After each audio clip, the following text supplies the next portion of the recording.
Hello, storytellers. Welcome to Bound by Words. If we haven't met yet, my name is Madie. I am a freelance editor and a fantasy writer, and this is our second video in the How to Start a Book series. The first video was on how to start a book right, where exactly your story should start, how you should go about it, and some things to avoid so that our readers aren't confused. If you haven't seen that, I'll link it up above, but the whole playlist will also be linked down below as well. Today we are going to be talking about writing in between plot points and how the writing in the material that is in between your plot points on your outline is way more important than the plot points themselves. And I know that's something that people just don't talk about a lot. It doesn't matter if you are a planner or a pantser for this one. I myself am a discovery writer, and I think discovery writing honestly works out a lot better for me more often than not, and I think this is one of the reasons why. I will say, as a discovery writer, I will often give people the advice that even if you don't have an outline or if you don't know where your story's going, that maybe you should know the first couple points. Like, it's easier to write what happens between point A and point B if you know what point B is, but you don't have to have like the first 5 or 10 or 15 points figured out. You can just have the first 2. You can just have an idea of what direction you want to go in and just sort of run with it. So whether you are that kind of writer like me, or if you have a full outline, I know I've heard people talk about how they have like a 2-page outline and a 15-page outline. Either way, it doesn't matter. I hope this is super beneficial in helping you write your next book better, and that is to not think so much about the individual plot points when it comes to writing.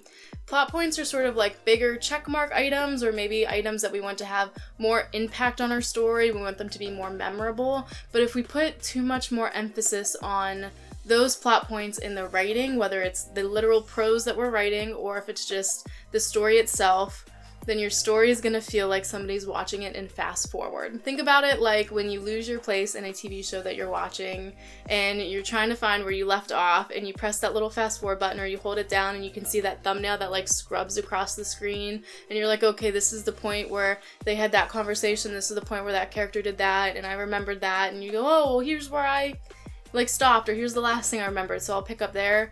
Writing a book, or reading a book, I should say, that focuses too hard on the plot points or too hard on the outline has that same energy, where you feel like you're not really getting connected, you're not really emotionally invested, you don't really care, you're really just going through and saying, okay, that's done, that's done, that's done, and then moving on. The way that we captivate our audience, and that's all we talk about on this channel, videos about writing, editing, publishing, and staying motivated through it all. So if that's something that interests you, then click the subscribe button so that we can captivate our audiences together. And the way that we do that is to get an emotional connection, not just with our characters, not just with our plot points, not just with the big decisions our characters have to make or their relationships. We want to get an emotional reaction to the thoughts that are going through the narrator or the protagonist's head.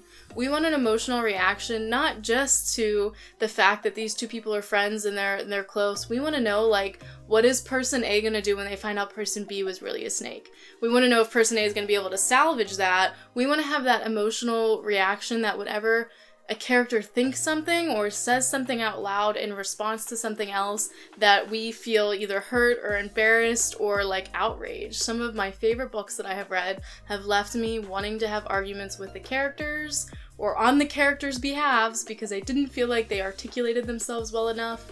And I'm not saying like the writer didn't articulate themselves, I'm saying the writer wrote a realistic person so well that I wanted to like come to their defense. That's sort of the type of emotional connection that we want to get in our readers. Whether you are writing contemporary or high fantasy or fiction or nonfiction, whether it's a memoir or a book that you totally created, that connection is what's going to keep your readers invested and interested in recommending your book. I don't recommend books as like a reader to other people if I didn't feel like I was on a whole journey the entire time that I was reading them. And I definitely have read books that focus so hard on the plot and like the plot points and what's happening that I had almost no emotional connection to like the interactions between the characters, because it was very clear to me that there wasn't a lot of time spent on them, that there wasn't a lot of I want to say there wasn't a lot of editing when it went into like flushing out some of those like activities or things that was happening. There might have been, I can't really say that there wasn't, but from a reader's point of view, the story just felt hollow.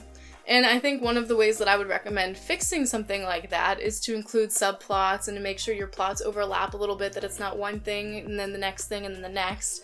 But to avoid having to go back and do some of that reconstruction when it comes to editing is just to focus better on the writing in between the plot points whenever you start a book. Because that's what this series is about. We're talking about starting a book, doing it right from the beginning, doing it better than you did it last time, because writing, just like any other skill in art, is something that you practice and improve on constantly. You know, my next book that I write might not be as great as Leigh Bardugo, who's one of my favorite authors, but you know, it's going to be a lot better than the last book that I wrote, and that is what is important. So one way that I think everybody can do that is to focus on the writing between plot points. Even if you are a planner and you've planned out everything to the T, to the last word, and you have all these like quotable lines and all these scene cards and character cards, even if that's your personality and you have all that queued up for your book already, just in excitement to get started, when you're actually doing the writing, make sure you know that those are just checkpoints along the way, and that in order to draw the emotional connection, we really have to have things happen that are important or relatable that the reader's going to care about in between those points. That's the only difference between a relatable and an unrelatable story. You're gonna hear all of this advice as you go through like writing resources and just inspirational like material and whatever about like how to write relatable characters and how to write good settings and how to name your characters and how to name your book and how to set tone and how to make the theme clear. You'll get all of these like pieces of advice on trying to write better, and never really discount anything, honestly. Try everything, see what works for you, take what does work and then throw away the rest. It's always my advice because different things work for different people. But across the board, I think a way to sum that up in sort of an umbrella term is to focus on the writing between the plot points. That like encompasses, like I feel like all of that, because where we get that relatable character is we are seeing their weaknesses, we're seeing their attitude, we're seeing their emotional responses to things. That's not necessarily going to be a big plot point moment. The fact that she absolutely blew up when he said this to her might instigate a plot point, but it was her attitude or her reaction or maybe even something he said before the plot point even started that made that moment relatable and important and detrimental to the story. So if you're thinking about like an argument or a fight like that, I think the plot point will probably be the fight or maybe something that the fight causes. But you know, fights don't happen out of nowhere. Something led up to the fight. It either was like foreshadowing earlier that you sewn in, or it was just like a little bit of like sass throughout the book or like banter or whatever built up to the fight. It wasn't just one moment like that where they were fine and now they're fighting and now there's a plot point. There were little things that went into it to make it believable. So think about things that happen in your own life, and a lot of people say, you know, like writers really put a lot of themselves into their books, but this is my only human body, so this is the only way that I experience like human feelings and that I can write relatable characters with. So like this video if you agree and you only have one human body as well, but think about something that happened in your life that was similar or would have struck a similar emotional response. If you're writing a fight scene and you want it to be epic and brutal and you want everyone to end up sad and emotional at the end of it, think about a fight that you had that was really emotional and things that like led up to it. Was it because of like the word choice that somebody used whenever they were arguing? Was it because they kept doing an action over and over again no matter how many times you confronted them? Think about like those little things and little signals that led up to that big fight that you had, and use that to sort of tweak your book in those moments before and after your plot points, or before and after your subplots start and end. I want to call them like instigating moments, but they really shouldn't be instigating, because they should be so subtle that it builds up smoothly so that the readers don't know. And it's sort of like sneaky. I think we're always trying to like sneak things onto the readers. I like when I read a book, like just personally, I like when I read a book and I go, wow, I have only read 10 or 15 pages and I feel like I am in a different emotional state and that I've crossed 3 different emotional mountains and rivers to get to where I am now than where I was 10 pages ago with the same characters just as invested. That's probably just a byproduct of the fact that I mostly read fantasy, so it might not be so dramatic if you're writing in contemporary or nonfiction as it is for like fiction or fantasy, but I'm here for that fast pace. And every genre is a little bit different whenever it comes to pacing like that, but even nonfiction readers and people who are reading like memoirs and bibliographies, there is still that fast pace. It might not be as fast as fae warriors in YA fantasy like arguing, but it's still gripping and moving forward and taking your reader on a journey. Your reader should not have to be convinced to be interested, and as writers we shouldn't rely on a reader's self-interest to get them through the story. We should be able to give them things that we know are gonna like pull them along little by little, and those things all come in between plot points. So if you're a planner and you have an outline, you might want to look at like, do I have enough material in between each of these items? How am I going to talk about this material? Because that's what's important, is the how am I going to talk about this material? How much time am I going to spend on it, or describing it, or making it important or not? You know, both of those are both effective methods. And if you're a discovery writer, make sure as you're writing things that every moment and every scene has something impactful and interesting happening. I sometimes fall into this hole, and I know I do it, and I edit it all out. It's not like I leave it into any of my stories, but if I don't know where I'm gonna go next, I do a little bit of brainstorming, and that brainstorming turns into what I call fatty material, unnecessary, useless material in a book. So when I'm brainstorming, I'm going from point A to point B, and I haven't figured out what I want the next gripping like thing to happen is, so I'm wasting a few words to do it. But, you know, it's really important to gut out all of those wasted words, and if you're a discovery writer who doesn't struggle from that disease like I do, then just make sure that as you write each thing, that something impactful, interesting, emotional, or instigating happens in the next scene, in the next moment. So think about if you're writing that argument scene, think about when the argument ends, what happens next. You don't just want the argument to end. Whether it ends good or bad, you know, you don't want it to just end, you want it to maybe roll into something else. Or if it does end, you know, maybe it ended so poorly that like their entire relationship is over now, whether they were friends or lovers or whatever, and the next part of the story is how are they going to get on. Totally cutting this person out of their life is also an emotionally gripping thing to get attached to, so always think about what's next. And even though up until this point we've just been talking about generally plot structure and storytelling as a whole, whether you're doing, you know, short stories or novels, since we're talking specifically in this series about starting a new book, starting a new work in progress, we're going to sort of zoom in on we talked about the first chapter in the last video, we're going to be talking about the first couple of chapters here in this one on this topic, in just ways that we can implement that in our first couple chapters, in our inciting incident, you know, in our first plot point, the ways that we can sort of take the focus off of those schedule points that we put in the story and more on the characters and their actions and reactions themselves. If you haven't seen the last video, and I will link it above, just to recap a little bit on one of the points we mentioned, is I think a lot of people get confused when it comes to the inciting incident and what happens before the inciting incident. So we spent a good deal of the last video talking about how that starting point of your book should be an activity, an event. You should be following a character doing something that is interesting and intriguing, but, you know, not quite the inciting incident, because we have to have a lot of stuff in between the start of the book and the inciting incident to convince our reader that they want to go on the journey with the character. And if you're using a novel planning method like Save the Cat, the inciting incident, or the catalyst as they call it in that book, happens 10% into the story. 10%. And that's what most people think of the start of the story. You think inciting incident, you think the beginning of a story. It is a whole 10th into the book. What do you do before then? You have to introduce your reader to the world, get them comfortable, get the tone and the pacing sort of set and squared away so that they have a good idea of what to expect as the character goes on this journey. And that moment, you have to convince them by that 10% mark that they want to go on that journey with the character. You either want them to say yes or no, and no matter what the answer is, you want them to know how the character is going to handle the choice that they made. That is such a big moment in a lot of books. But if you think about it, think about your top 3 to 5 favorite books. If you're a writer, you probably read a lot. So like maybe just pick one to start and think, okay, this is my favorite book. What is the inciting incident? And there are some that I think are easy to tell. So like if we look at Harry Potter, like the inciting incident is he gets a letter and he decides to go to Hogwarts. But it's like, depending on how you spin it, you can either pick getting the letter or going to Hogwarts. Either one of those could be the inciting incident. But we were already interested in the terrible situation he was in and what he was going to do about it before that moment.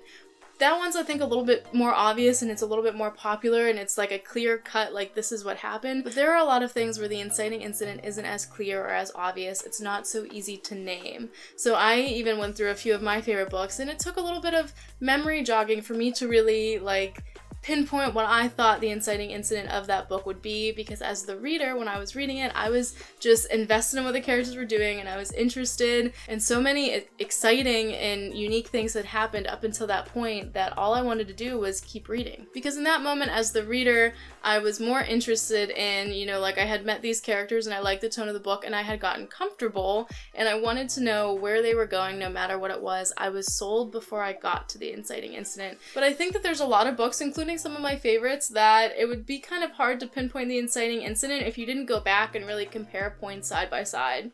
In the moment, as the reader who's experiencing the story, you don't want them to be able to go, oh, this is the inciting incident. You just want them to have a character that they're comfortable with, that they're interested in, that unique and intriguing things are happening to, that they just want to follow like that character no matter where they go. I even flipped through some of my favorite books, like Serpent and Dove is a pretty popular book, and I really had to go back and be like, oh, well, I could count this, but like I also could maybe count this. Some of the stuff we do like in English literature in high school where we don't ever think we're going to use it again, where we say, okay, let's like dissect this book's plot. Readers don't actually do that. That's something that writers do, and that we as writers talking to each other will use to help give advice or improve our craft, and it shouldn't be super obvious and clear to the reader, and that's why focusing so hard on plot points and an outline can be detrimental to your story, and I'm not exaggerating when I say that, because if your reader is reading your book and they go, this is a plot point, this is a plot point, this is a plot point, then it's not written very smoothly, and it's not written in a way that is enthralling and gripping for them. They're not emotionally invested if they're counting the plot points as they read. Some of my favorite books even, like I love A Court of Thorns and Roses. I actually read that while I was abroad before I found out that the author was famous, or like Fable. I think I'll read anything that Adrienne Young writes now, you know, The Ninth House, things like that. When you're reading them and you look back and you say, oh wow, this happened and this happened and this happened and this happened, all looking back at what you had already read, that's how you know that the writer or the author has done a good job at telling the story, because in the moment you weren't keeping track of one thing started and the next thing ended, and that's why I think it is so important to, I don't want to say ignore your plot points, and I don't want to say ignore your outline, but I do want to say make sure that you're not overemphasizing them and you're not focusing on them. It might be a good tactic as a writer, especially if you're fast drafting, especially if you have a solid editing plan, to go through with the idea of, you know, writing your plot points down, just getting the bare bones of the story out to go back and flesh it out. I know that there are some people who are underwriters who like to do that, but even doing that, your plot points, it shouldn't be like this happened, space, this happened, space, this happened. It should be a little bit smoother of a ride. It should be, you know, these people had this interaction and this relationship grew and this character developed. Those things are all things that happen gradually. Even if you're writing just the bigger things, just the important things, you know, like a character's development or maybe like relationship changes. And I have a cat that's joining me to talk about this. But if you're just writing, you know, like big setting changes, things that happen in the world, whenever you read those, they should read kind of smoothly, because character development, it's not like one thing happened, two things happen, three things happen, and they're developed. It's sort of a gradual give and take, and it's something that, you know, other characters are gonna influence, and, you know, they might take 2 steps forward and 1 step back. So reading through those bigger points, even if that's all you write is the bare bones of the story, the skeleton, you shouldn't be able to pull out points and say this is the one thing that matters. At least not for the whole story. I'm clearly not giving him enough attention. At least not for the whole story. If this happens here and there in your first draft, that's totally fine, because we are starting a new book and we have a lot to learn and experiment and try just through trial and error. So with that, I hope you'll join me for the next video, which is how to be consistent in your writing, which I think is so important when it comes to drafting a new story, because one of the biggest pitfalls of writing a book is not making it to the end or not making progress fast enough. So I will see you next time with how to be consistent in your writing. The playlist will be linked down below. The video will also be somewhere on the screen if it's published already. Please consider subscribing, and I'll see you guys soon.